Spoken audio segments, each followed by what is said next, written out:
நேற்று கரூரில் நடந்த துயரமான ஒரு சம்பவம்.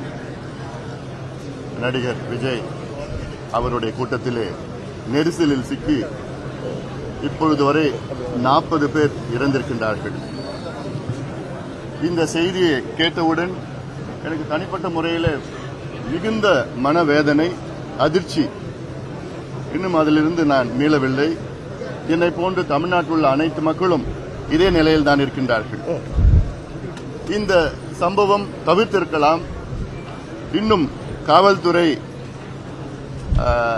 சரியான நடவடிக்கை எடுத்திருக்கலாம், திட்டமிட்டிருக்கலாம்.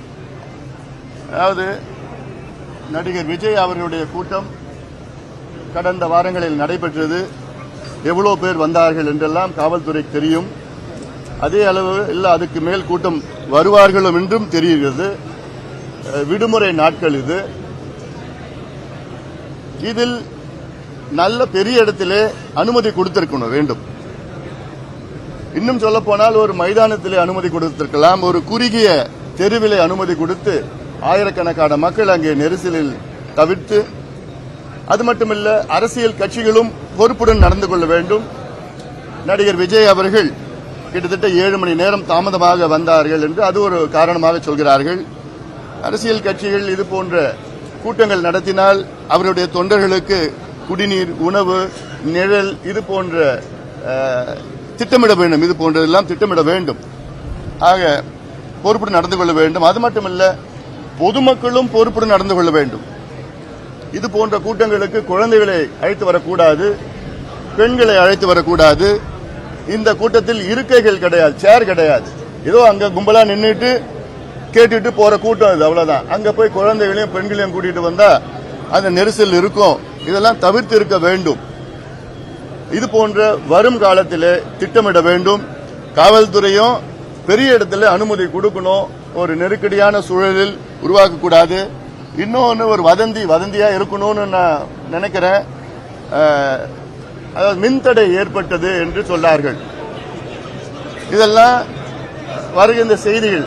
இதுல ஒரு தனிநபர், ஒரு கமிஷன் ஒன்று அறிவித்திருக்கின்றார்கள்.